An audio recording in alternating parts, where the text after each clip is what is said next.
You're listening to the Headless WP podcast, where we discuss all things Headless WordPress. The Headless WP podcast is a production of the WP Engine Developer Relations team. If you're interested in more content on Headless WordPress, check out developers.wpengine.com for blog posts, tutorials, videos, and more.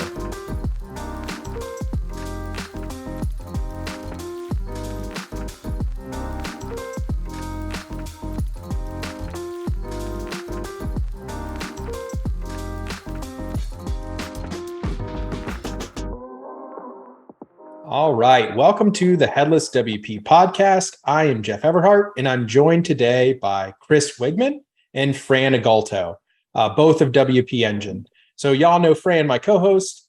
Chris is an engineering manager on a team that is developing our Faust framework and the next iteration of that framework. So we're super excited to have him on today to discuss some of those changes and just sort of talk about the state of headless frameworks in general. So Chris, how's it going? Good. Glad to be here. Awesome.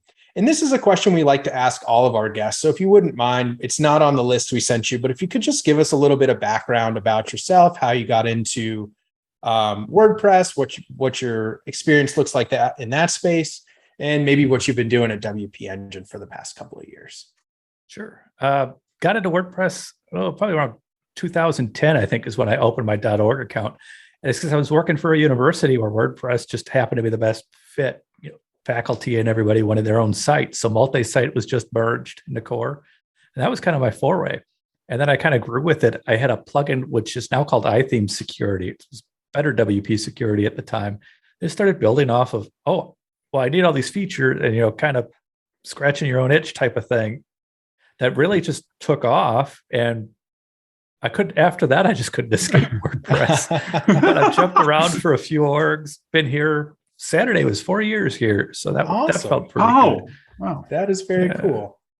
And it's really interesting too, because I think you and I have a little bit of a shared background coming from the higher ed space. My previous job was also a university where we had a really big multi-site that we did a lot of stuff with. So that's always kind of a cool and interesting space to see what those people are doing. Absolutely. And it's interesting too, just to add on what Chris said, Jeff, and I always say this on every podcast, every time PHP and WordPress comes up, it's unescapable. Yeah. You could try to spray it with Raid, smash it. But like a roach, it'll survive the apocalypse. It will not and you'll die. have a WordPress site running up after the world blows up. So we cannot escape. Yep. Well, so cool. So a lot of our listeners might be surprised to know that WP Engine is developing an open source JavaScript framework. So could you describe kind of the motivation behind that move? Sure. It's been out there for a while. And quite honestly, I refer to it to people who know of it as kind of Schrodinger's JS. We've had it out there. I took over this team as engineering manager December 1st. And at that point, we'd already realized, our initial use case was for JavaScript developers who really wanted to simplify WordPress data. So we built it with a framework called GQty, which is this whole crazy syntax. The idea was folks didn't have to learn GraphQL. Mm-hmm. Turned out that didn't scale real well. So by the time I took over, the team already was like, yeah, that needs to be pulled out of there. But pulling it out of there, because it is such a simple syntax, means really rewriting the whole thing. So since I've taken over, it's been kind of Schrodinger's JS. And we're getting close to releasing a new version, hopefully in the next few weeks. But the reason being is there's a lot going on in WordPress. How do you handle Next has its own router? How do you play nice with WordPress has its own router? WordPress has authentication. WordPress has previews, content previews. There's so many things going on in WordPress. How do you bring that magic of making WordPress work over to a headless site? And that's been the motivation for this from day one. I mean, yes, anybody can, and a lot of existing sites everybody's reinventing the wheel for their own site. Let's start with Apollo, which is what we're moving to instead of GQty. Let's start with maybe it's Next or Vue, whichever framework you pick there, and then reinvent the wheel where you have some of those features, Maybe you don't have all of them. It all depends on your budget, how much time you want to invest. But that's great if you have a large team and expensive, you're working with the 10-ups of the world and companies like that, where you have a very high budget. Yep. But how about everybody else? Or even how do companies like 10-up reduce their development costs and things like that? And that's exactly what our motivation. The idea, since I've come on, is the way I like to say this. First, our persona's changed. We used to want to target JavaScript developers who had to develop with WordPress. Now we're targeting very much WordPress developers who want to go into JavaScript. And of course, JavaScript developers will benefit from a lot of these changes too. But I've been referring to it oftentimes as we want it to be the genesis of headless. Whereas Genesis was a framework that you could get started with very quickly. You could build very advanced sites. And it offered a lot of tools to make theme development easier. That's exactly what we're building for a headless market. That's really cool. And coming from the outside, so I think like right around that time, because when was that version of Faust launch? Maybe like October of 2021. Before I joined the team, so I couldn't tell you the date. Okay. I want to say it was like somewhere like mid to late 2021. And watching that from the outside, like those were all of my pain points as a developer who was interested in doing headless WordPress stuff, but was on a really small team, right? I'm working in this higher ed environment. And we realized the utility of this pattern that, okay, well, if we can just get data from the API, like we can pass off this site on our multi-site instance to somebody with custom post types, custom fields, they can fill it out. And then that data echoes out to all these other places. But so many of the problems were like you said, we were reinventing the wheel. Like if I wanted to do authentication, or if I wanted to have somebody like do like a protected mutation or something like that, I had to figure out all of those problems before we even got to like the bigger kind of hosting problem that I think like the Atlas platform solves. Yep. So it's really cool. And that was when I saw this drop, I was like, oh, wow, like I've got to come be a part of this, and like applied for this job. And here I am. But it was, like coming from the outside, all of that stuff is true. I think we're great motivations for that initial sort of, I guess beta maybe is the wrong word, but that sort of pre-release launch of Faust. Yeah, 100%. I'll call it Faust, the launch of Faust, because that was what we wanted to hope to do. But we made some decisions that just didn't work out in reality. So, and I think that's a very normal thing too for where we were at in the cycle. Like, 'cause so much of it is still exploratory work that has to be done to figure out like what works and what doesn't. Yeah. That I think a lot of that makes sense. That hey, this didn't pan out in the way we thought. But so I do think there is an interesting, so there's something interesting I want to dive into here. So like, WP Engine is a company, obviously we all work for them. They've got really great intentions as a company, really fantastic. But they're also a company. They make money, they sell hosting, they sell other add-on paid premium products, obviously just acquired all the Delicious Brains stuff. So, but WP Engine, when they decided to make Faust, they did it intentionally as an open source project instead of some sort of paid or premium theme. So what are your thoughts on that decision? Well, sticking with, I came over to Atlas from previously the ecom team. I was actually hired for DevKit. And DevKit was our own development environment, which, then we bought local. It was actually on my birthday that they announced that they bought Flywheel. So, of course, DevKit's not going to win a market share. We had barely launched it. So I've come through a couple different teams that didn't always, that often fought the release of open source. Atlas as a whole has an open source memo. I don't know if that's the right word, an open source mission. So everything we try to build is open source first, whether it's GraphQL, ACM, now ACF, Faust, whatever it is, we want to build in the open first. There's no code such as Faust, code such as ACM. They're living in sites anyway, where if somebody wants to code, trying to put weird gates on code isn't going to work. Yeah. To be a better partner with the community, as we launch the new version of the framework, this gives us the opportunity to take in, work with the community, not just work against the community, not just tell the community how to do things, but why are we pivoting away from GQty? Because the community went, I I needed something bigger than a blog. What the heck do I do with this? We went, ooh, so let's go back to the drawing board and do something right. And that allows us to build that trust. That allows us to build that collaboration, which we couldn't do otherwise. Yeah, and it is really neat to see those products then get used in a bunch of different environments. So for me, like when I support users in our Discord who are using Faust in the current iteration, right? Some of them will come and some of them will be on our platform, some will be on Vercel, some will be on Netlify. And so it's really interesting to see that sort of echo out. People get to really like use the tool that you know this team is making, but in their own way and however they need to kind of get their job done, which I think is really a testament to that strategy of just helping the headless WordPress developer kind of regardless of where you are or who you're hosting which I think is neat. It also continues to enable that whole ability to do headless WordPress. It's no secret that WordPress's core maintainers are not like for headless, but rather hostile to it. So the tools are not being built elsewhere. You know, we kind of are reinventing the wheel, which is why, okay, we'll pivot. No, there's no shame in that. But we're enabling, all those folks, agencies don't want to use FSE for everything they're building. There's plenty of reasons why FSE is not the right tool for the more complex sites and for better or bigger sites and agency sites. Re-enabling that ability to really code for the future of themes with headless is going to be a big deal. For sure. Yeah. For sure. So you want to pick up that next question, Fran?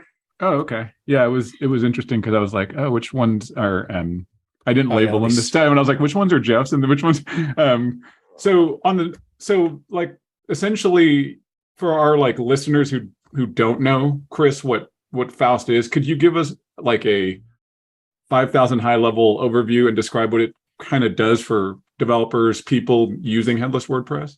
Sure. Faust, as it stands today, is a framework that works with Next.js and works in conjunction with a WordPress plugin on the back end to enable a lot of the basic WordPress features, authentication, post previews, and really abstracts a lot of the simple content types so you can access them easily and build templates for the front end. That's what Faust is today. Its feature set is a little bit limited as of today, but it still enables all that back-end magic of WordPress that wouldn't be there otherwise.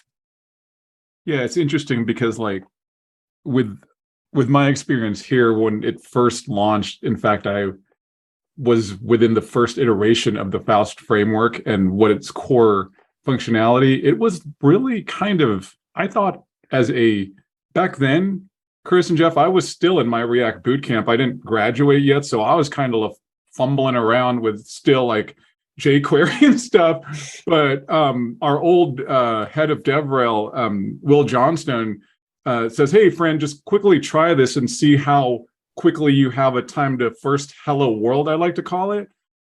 And when I spun this thing up and pulled down the package and then just put my endpoint in my env file, and I was like, oh, wow. Literally, it's obeying, the front end's obeying what the back end is wanting with the post details. And I was like, oh, and I literally wrote, like, just had to drop an env file within the actual, the boilerplate of the framework. So yeah, it was it's sweet to me, man. It started my jam stoke. It started my stoke on this, but yeah.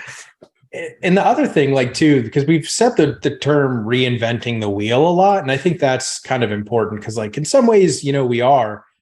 But I think the other thing that Faust does for people who aren't even using Faust is it provides you like blueprints for a wheel. So, like, for example, like the authentication stuff that has been built into Faust, right? There's this interaction with the plugin and the framework where, you all have kind of like rolled your own authentication solution to help headless WordPress developers do that. And there are obviously lots of other ways you could have done it too. But what I've been able to do with that is say, like, okay, like, here's the diagram, here's kind of what's going on. And so somebody's like, well, I want to do this in Nuxt, or I want to do this in this other framework. I'm able to then say, well, like, take a look at how Faust does it and sort of see how that would translate to whatever you're trying to do in whatever environment you're trying to do it. So it's like, think even though people aren't using it, like a lot of the patterns and stuff that have been created as a part of its development, like become these blueprints that get the developer who's not using the tech like a little bit further faster either way. So I think it's really cool. And the other thing too, out of the box that was pretty sweet, Chris, thanks to you and your team. Shout out to my boy Blake Wilson, by the way, who helped me out with it. Sitemaps. Sitemaps are a PITA. Y'all listeners know the acronym, to set up standalone with Next.js. But in Faust, within one file, you pull in your next pages and paths and your WordPress URLs, and literally all set. So that's another power of using a framework like this within a backend CMS like WordPress. So yeah, super dope. Blake is so fundamental to this. The team really wanted to call the new version Blake.js. I can say that part. He wasn't too happy with it. Well, we could keep in like the esoteric literature world. There's William Blake. And so there you go. I don't know. If we wanted to stay in there, we could, I don't know, spin it that way. And there's this whole, but maybe that would be a cool name. So, okay, we've talked a little bit about what Faust does now. Could you talk us through like some of the tech choices that you made? Like I know you mentioned starting with GQty and then realizing that this should be Apollo. It's also built on top of Next.js. And so like, I'm also interested in just some background on like maybe why that's the best framework for Faust or future iterations of it to live on top of. On Next, I'll be honest, I don't have a good answer on Next. That's one of the few things we've carried over. Nobody's complained about it. We have gotten questions like, can we use it with other frameworks? Currently, the answer is no. We needed to pick something. We can't develop for everything right out of the box. So we've stuck with Next. And largely in the transition, it's because we haven't had a reason not to. Other things we have had a reason not to are like moving off of Apollo or moving toward Apollo and off of GQty, because there was a very good reason. GQty just doesn't scale. Not to mention it's not quite as well supported or anything as Apollo. That's nothing against the maintainers. They're doing a great job with what they have. It just wasn't the right fit for this. Some of the things that why we've had to change it in general, though, wasn't just because, I mean, GQty to Apollo is a very different syntax, right? You're writing something very different. But also this initial version was very static in how it was designed to be. You will build this type of site. You will follow this pattern. This new version is going to allow things to be opened up. If you want a plugin, you could build a plugin for Faust, just like you built a plugin for WordPress. Oh, wow. So it's going to open up a lot more opportunity for, you don't like this functionality in here? Okay, code your own. You couldn't do that with the initial Faust. And you can't just abstract things to the point where you can without breaking sites. We want to continue to support Faust, and we will. So if you're using Faust today, as the next version comes out in the next few weeks, there's nothing that says you have to change right now. If it works for you, keep using it for a while. That's fine. As user numbers drop, eventually we'll probably sunset. We're not going to keep adding new features to that side of things. I'd love to say we can make a migration tool, but you can't because there's just too many ways to do things, right? Especially we don't have that many users. We have approximately 100 users of the plugin, which is kind of required to use Faust. And most of those seem to be sandbox and test accounts. So again, it was Schrodinger's JS. It existed, but we quickly realized it wasn't what the future needed to be. So we haven't pressed it. That means there's not a lot of people that are going to be affected. But there are still people using it in production. We want to support those folks, and we will. And that does make sense. That makes sense because you get to leave the old thing as it was, and without needing to force this migration path on people, which I think is really good. And like even though there may not be thousands or tens of thousands of people using it, we want to take good care of those people. I'm interested. Do still put pack in your dependencies asterisk as your version, even if you just because you did it quick or whatever else. Let's not break anything for anybody just because their version limits aren't proper. It's funny because from a choice standpoint, building on top of a meta framework like Next.js, Chris and Jeff, I just feel like, and this was just my opinion when they first chose Next to build on top of. Number one, because of React's huge community and its support, and like every front end developer nowadays, even full stack, you look at any job description or anything, I would probably fact check me on this, both of you, but maybe 80% of the job requirements out there, React developer, React developer, React developer. There's some Vue sprinkled in there, but from a standpoint of this chosen framework, I think like not only is it pretty sweet. I mean, I'm a next fanboy, Jeff. Sorry, because maybe Chris wants to do Astro with Faust next time. But I think that's one of the main key elements that it was initially built and stays on Next.js. It'll be interesting to see as this thing pivots, and Chris being the manager of this on. And again, I mean, this could take, I don't know, because we had Fred on from Astro, and he DMs me sometimes on Twitter and goes, "Hey, Fran, jokingly, I kind of want to like try to match or even beat Next.js as far as the most." And who knows? It might not. But the thing is with open source and the decisions you've made, it allows that ability to pivot if so needed. But I think here y'all and we at WP have made the best choice on what to build on top of. That's my opinion. Yeah, I mean, certainly from a numbers game, I think you're right. Like, and if you're looking at jobs or people using it, like that's the biggest player in the game. So I think if you're looking to capture the most people's attention, like that was the way to go. And like, you know, I come from like, I didn't really get involved in React or Next until I actually got this job, where I spent a lot of time working in Vue and Nuxt and using those tools. Without really knowing that Nuxt had sort of copied Next.js. Anyway, so like, you know, like there are parts of Nuxt that I like, and I was like, yeah, I really like Nuxt for this reason. And then kind of got here and I was like, oh, well, turns out like Next did it first. So I think that's kind of interesting.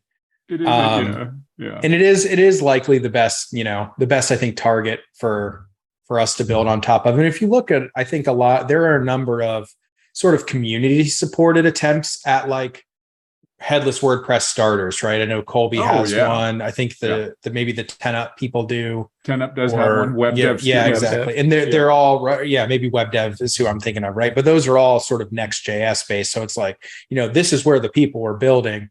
So I think going where the people are building is always a good bet. The closer even has one.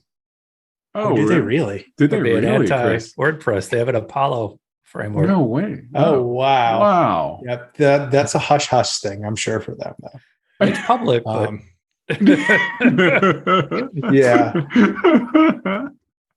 It's crazy. And I think, it's funny as it's like, I think Chris kind of addressed this as far as from a transitional standpoint, the key functions that are being added and extracted. Like you mentioned, Chris, like the first thing, and let's all, the elephant in the room with me and Jeff in here, because we're always in Discord, the GQty client, the GraphQL client that we decided to shift to. To your point, Chris, I mean, you nailed it on the hammer, nailed on the head when you said, hey, like at the beginning, you were saying the key was, hey, you didn't have to really write any queries because it does a ES6 proxy. I haven't read the docs in a while, but then you just npm run generate and it'll put that in the schema within your front end, right? Unfortunately, to your point, Chris, again, doesn't scale and it's not really supported well. So you get all these bugs and these intricacies when Jeff and I are in Discord. I'm like, man, Jeff, I don't know how to answer that one because I'm trying to search for docs and there's it's not. So let me ask you about your opinion on Apollo, Chris, like because I believe Jeff, wasn't that the original? I'm getting old, y'all. Was the original version of Faust on Apollo? GQty now back to Apollo. Is that right? Am I right timeline wise, guys? I have no idea. My understanding is that's correct. Now that was well before my time, but I've been told that a few times. Okay. Now, Chris, and I think go ahead, Jeff. Oh, I was just going to say, like I think like the initial and we'll leave some links to GQty and Apollo's docs in the show Yeah. notes for those of you listening, if you haven't used the framework and experienced what I'm about to say. But like, I think Chris described it earlier as like GQty is this really high level abstraction for getting data. It's almost like you write code and that's kind of all you need to do. And you don't really need to know GraphQL. But it's also very confusing to use, right? Like, do I call this thing like a function or a property of an object? And like, you don't really know until it gives you an error. So I found myself like stumbling to do even sort of basic things in GQty. I'm hearing that a lot. Yeah. But remember too, the whole use of GQty, it's safe to say that the original intention of this framework, when I took it over, folks wanted to get a 1.0 pushed and move on to something other than the framework. And that didn't, it was a starter. It wasn't a full framework. And GQty was fine for a starter. But then we already see in people in Discord that want to use it as a framework. That's a very different use case.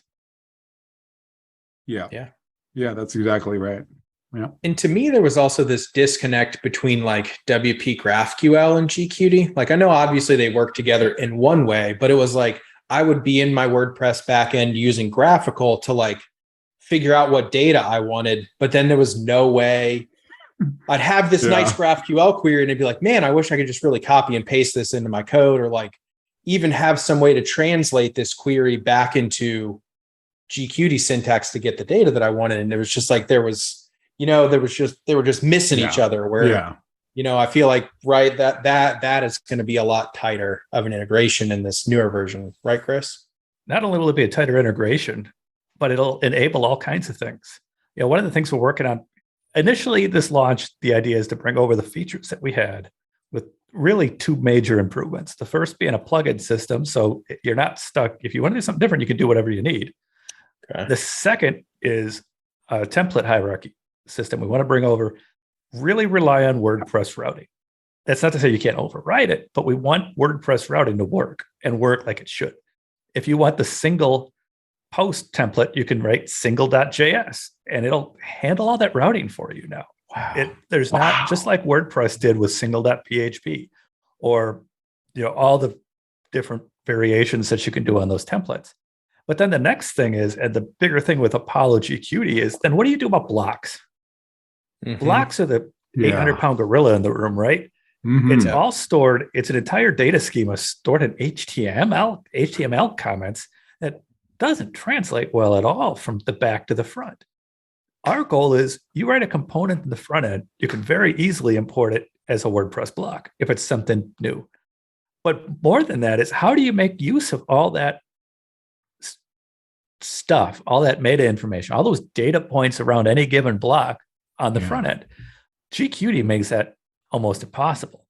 We've already got proofs of concept now where we can deconstruct a block, pass it through as a JSON object, and you can reconstruct it with all of that very easily. So we can build our own front-end block library now. And we're going to. That's what we're going to be starting after this launch and after everything smooths out. So we'll start with core blocks, of course, because it makes sense. But full implementations of each block on the front end without playing all these games. And when something changes, a new data point pops in. You're not playing these parsing games trying to figure out what it is or what broke or why. Everything's just there. You can't do that easily with GQty. It just wasn't designed for that at all. But this new one, and then we're going to, our tentative idea is we'll probably fork the create block script by in WordPress core and use it to take a React component or a next component from front end to create a block out of it so we can go the reverse way. That's That's honestly phase two. Oh man, this is we used to call it the React Gutenberg bridge, and this is actually something Jason Cohen, one of the co-founders, had proof of concept about 1.5 years ago, and we got into it this last quarter, and we went, "This is really cool." Except for we bought ACF, who doesn't even use React for blocks. How the hell do we use any of this? So we had to think of a new way of doing it, which, I mean, it makes sense. Yeah, the original vision was you write one block and you can use it on either end. Doesn't work quite that way, but we're going to have very easy ways in order to, everything can be deconstructed and used on the front end, and everything on the front end, you can take that block template and move it right back into a block if it's something new. And that's going to really open up. But that's a big part of why Apollo has to be there. So when we talk about the data deconstruction, how do you deconstruct that data if GQty's got syntax all over you don't. It's just that simple. Wow. So, yeah, that was like you just dropped like you just dropped like 10 mics. Yeah. Chris, if you were like a rapper in his prime, man, you just dropped the mic. Yeah, we got it. So let's circle back and start unpacking some of that, because I definitely want to talk about the React Gutenberg thing. But I also want to go back to the WP template hierarchy, because I feel like that's going to be a really, really cool feature for a lot of different people, especially the ones who've done traditional theme development in the past. Like, I think there's a lot of people who would be comforted by that sort of construct on its own. But I also just know, like, yeah, I mean, working with WordPress routing, instead of like sort of having your own routing rules separate in Next.js, is just going to be super magical. And I've actually seen good for JavaScript developers too. It's not just WordPress developers. If you're coming from a JavaScript backend and you want to pull out you have a post type in there called Fran. Sorry, Fran, your picture's there. But how do you get a single? What the heck do I got to do to get my templates in the right spot? --fran.js. Done. Wow. Done. Yes.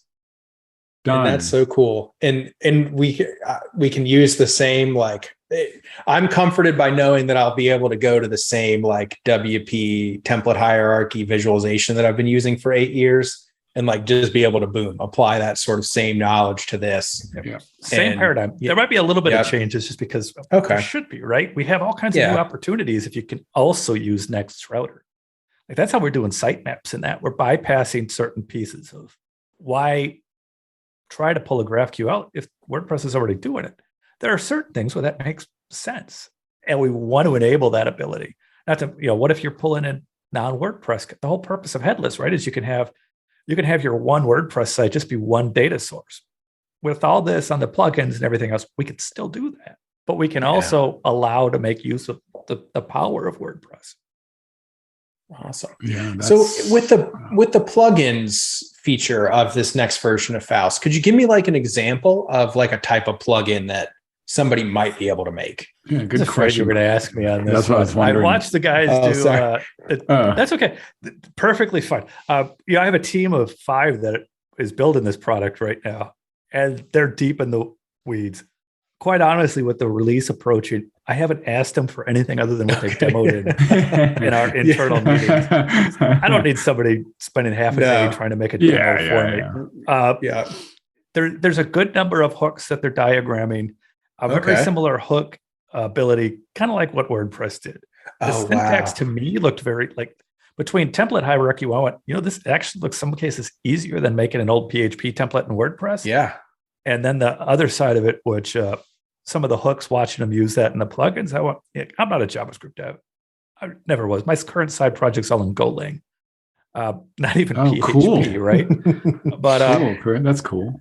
Yeah. It's you take People those two Go. things and you can actually see how things work. It's as somebody who isn't all that familiar with JavaScript, I could see it. Like, one demo from Theo, who's one of our more senior devs. And this guy's my ideas guy. He is brilliant. Theo's awesome. Watching his demos of this stuff is like, we got this. This is it. Full confession, I wasn't 100% sold on Headless when I first came over, but it brought me back to a WordPress land. ACM is what I came over to Atlas with, where it was structured data. That's one of my big issues, especially with Flux and Gutenberg. Actual data structures are important. And as far as I'm concerned, FSC and Gutenberg just completely abandoned good data. Missed the mark. But ACM, I got involved with that, but I wasn't entirely sold on Headless as the future. Now I am. And I could honestly say that I'm truly sold. I might move my own site over to Atlas, with the exception of my whole front page is 15K. And I don't know if anybody, it's no offense to anybody, but does it make sense to take a thing that's more than 15K. You're not, it's just how it works. Next itself is more than 15K. Yeah. And rebuild the entire site. Well, Chris, I'm not sure if that really helps. If you want to check out Astro, Chris, I think we could get you to 15K. I mean, actually, just ready. Maybe we'll have to chat in the future. Okay. No. Oh, wow. That's so cool. And there's so many cool nuggets I want to pull out of there. Well, let's talk about the React Gutenberg bridge thing because I know there are, you'll produce, I know you do some blog posts and stuff about the progress of the Faust project and the rewrite and all that stuff. And like, there are people who are literally like, Jeff, do you have any more information on this? Like, how's this going to work? When's it going to be out? Like they want that so bad. Oh yeah. Trust me. It's palpable. And like, I think I was under a different assumption about what it was going to be. And so I think you just sort of blew my mind a little bit more, right? Because I sort of, I've been spending a lot of time over the last couple of weeks parsing block data, right? So like you said, using those HTML comment delimiters, like getting that back in a structured way, and then like thinking about, all right, well, how would we use that in a component? Like, so that's kind of one thing. And I think like the block types registry, there have been a couple additions, I think, that have made that a little bit easier over the last year or so to do. But then I think you said, right, y'all are working on a way to do that almost in reverse as well, like where you create something next and then push it back through to WordPress. Yeah. And that is amazing. And like, I don't know how that's going to work. I can't wait. That sounds like the coolest thing I've ever heard. I'm so stoked right now. Yeah. Yes. Cause that would save that's I think too, the big push is like, right. There are a couple of hacky ways to get the data out and then like pump it into your own components. Not with GQty, but with just Apollo or GraphQL. To be able to do the same thing in reverse. Say I'm just going to write one component here and push it to WordPress and then use it in the block editor. Whoa! Wow! Whoa! And they've got demos. They've been able to prove it'll work, and I'm pretty darn impressed. This all enables the full power of WordPress and Headless, which there's nothing on the market that really enables the power of WordPress. The new version of Faust will very much do that. Wow. And then we can expand on that. So how do you take a WordPress headless site and make the full power of Headless? One backend powers multiple front ends, multiple backends power one front end. Those are things later down in the timeline, but we're even starting to come up with some ideas around how does that all start looking? And that's why this pivot is so important. That's why plugins are so important. That's why really getting WordPress down first is so important, because then we can take all this, getting blocks down. If we could share blocks to WordPress, what else can we share them to later? Oh, Shopify. Big what commerce. else is out there? Our e-com teams internally are looking very hard at headless WordPress, and these types of conversations we have. I don't know how much my team's talked with them yet about some of this, but this can enable a lot of things for them going forward. I mean, there's so many opportunities to decouple that data. In other words, it's funny because we're trying to get tighter with WordPress, but we're really just trying to empower what WordPress can do.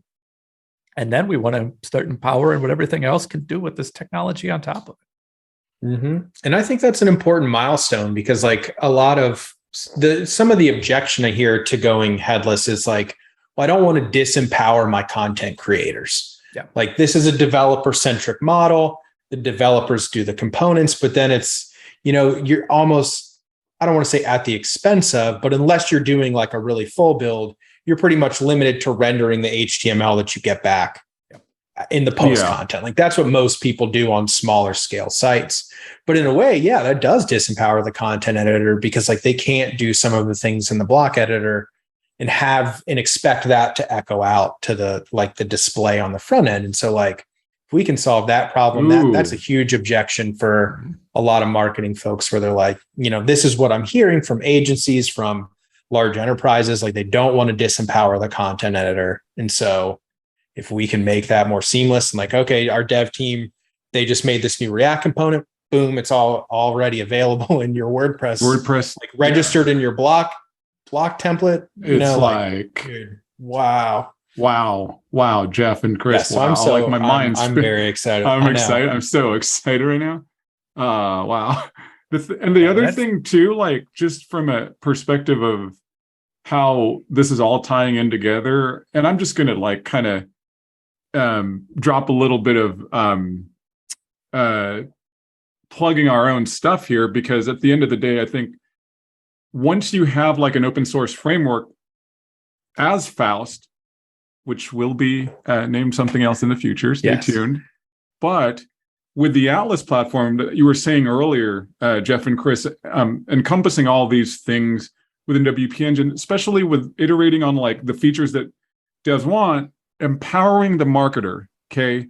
That is something that you just said, Jeff, that we here are trying to essentially stay on course as far as one of our missions with Headless WordPress.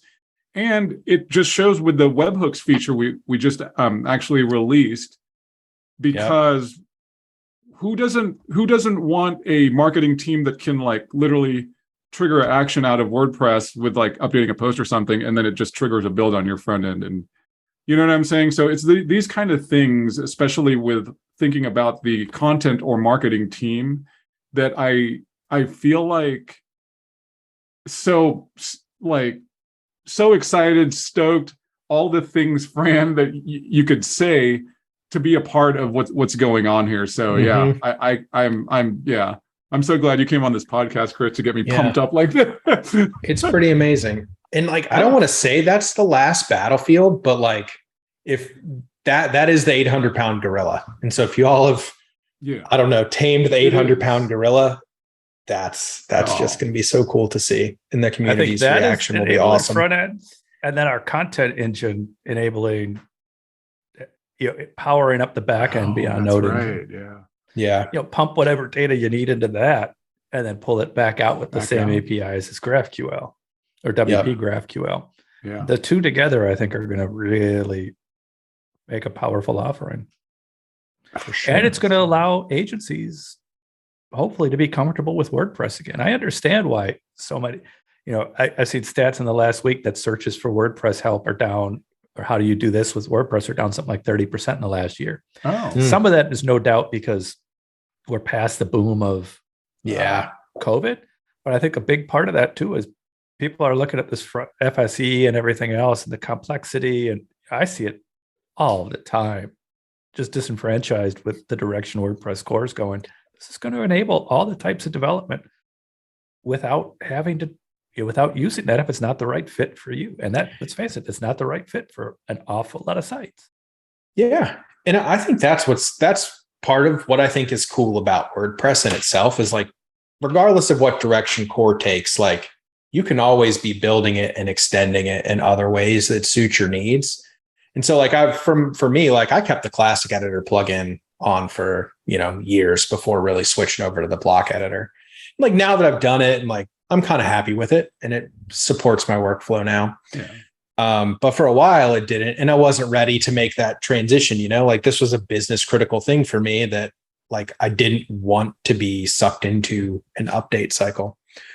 So yeah, I agree with you that it'll empower a lot of people to continue building. And there was one other technical detail I wanted to dive in. I know we're kind of running short on time, but when you said webhooks, Fran, it reminded me of the sort of hooks that you talked about being baked into the next Faust version. And I really think that's a cool idea too. I mean, because there's so much useful stuff you could do in WordPress using like hooks and filters. And so filters. Yeah, having some mechanism to do that in JavaScript is just super cool. And I can see that being really helpful where it's like, all right, I've got this response back. I want you to, replace these couple of things, like find this string, replace it, like, I don't know, inject this markup here. Like there's so many cool ways that could be used. The team wants to actually pull that in as a marketplace type product. Oh. So as others can do it, we can at least direct folks to find it so they don't have to reinvent the wheel. Yeah. And I mean, long term, I do think that's a part of this equation. I mean, because that's really part of what made WordPress so successful is like the themes and plugins marketplace. And so, we just published an episode with Alexa Spalato, who co-founded WP Gatsby themes, and they were Gatsby themes that were built to work with Headless WordPress.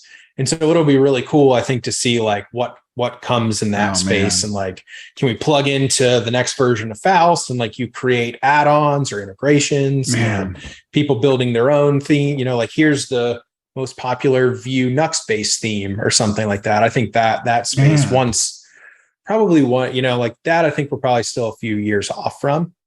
But like going back to the metaphor I used earlier, like, but you all have sort of reinvented this wheel, right? And you've built all this awesome stuff and as a part of this next version of Faust. But then people will be able to use that and say, okay, well, how do they do it? And then let me do it in my framework of choice. And so like, I think it'll just do a lot to grow the ecosystem and sort of to advance all the tools, which I think is one really cool thing about like the open source philosophy behind all this is if we make it open and we just want to advance headless WordPress as a thing, this is the quickest way to do that because we get it in the hands of people who can use it, give us feedback, iterate on it, and then take those ideas and apply them to their own place where then, us as a company doesn't have to invest the money in doing it in all the frameworks because we sort of let the community do those pieces. Well, and so maybe one question, then we'll wrap up. So like after the launch, what's kind of next for your team after that? Yeah. First thing, of course, is, this is an MVP launch. It's 0.1.0. This is not considered a like enterprise level stable, legacy product. So we're going to spend the next few weeks writing better documentation. Okay. And, seeing what questions are. We have a fourth quarter goal of 10 agency interviews. So if you're an agency owner and have an interest, reach out to us. We'd love to get your feedback and show it to you directly. But writing all that documentation, that's going to be a good couple weeks at least. Little bugs. There's no such thing as bug-free software. I'm not going to try to say that this will be. We're as close as we can be. And of course, somebody's going to try it and something in a way that we couldn't, and we'll find things that way. And then we really want to start on strengthening that block library feature and actually building out the ability. That's a two-sided thing. There's a lot of PHP work in that because our plugin's going to have to do, you can't you can deconstruct it on the front end, but that's really inefficient to pass another couple hundred K of parsing code and then redo everything there. No, let's do that before we send the data for the sake of everybody's sanity. So starting to build out that library and then the libraries to use it on the front end that's really going to be our next feature focus. Okay. Awesome. Well, cool. Fran, you want to wrap up with our fun question? Yeah. Last question, Chris. I always end the podcast with a quick Fran's fun question. It's about that time in the podcast.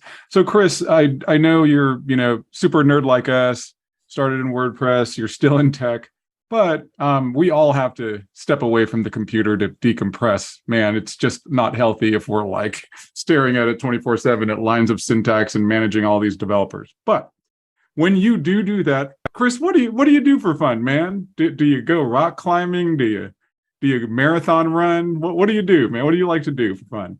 I'd like to say I'm super athletic, but I'm not, especially in Florida, because I hate the heat. Hate it with a passion. So a lot of it lately, we're looking at moving somewhere where we can be outside more. We used to ride a lot of motorcycles, and we've given those up since we moved here. Try to get back into that and back into flying. In the meantime, just a lot of reading. I read. I like to write, so I read and I write quite a bit. You are a prolific blogger. You are, and I follow you on Twitter too, and you have some. Yeah, you've tweeted about a couple of things you've read that I'm like, I got to mark that. So yeah, a lot absolutely. of tech ethics type stuff I've been doing this year. So I tweeted about a lot of Sure, you're not one for like examples of bad tech ethics. So that's sad. The other thing I want to commend you on, Chris, because you're a better man than I am, because I'm not even married and I cannot commit. Congratulations on your anniversary. Thank you. Yeah, because that itself is that's a try. 15 years last Thursday. Thank you very much. Awesome. Yeah, absolutely. Yep. Okay. All right. Well, thanks, very Chris, cool, Chris. Coming on, man. Yeah, thanks for coming on. Me. I'm sure our listeners are going to be super excited to hear about all this and more excited to see it and play with it whenever it's live. Yeah, thanks for having me. Love Love chatting about this stuff. Looking forward to getting the product out there and getting some feedback too. Awesome. All right.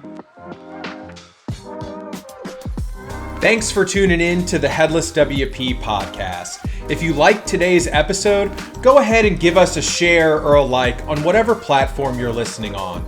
And be sure to keep in touch with the WP Engine Developer Relations team on Twitter, Discord, or through our website. Thanks for listening.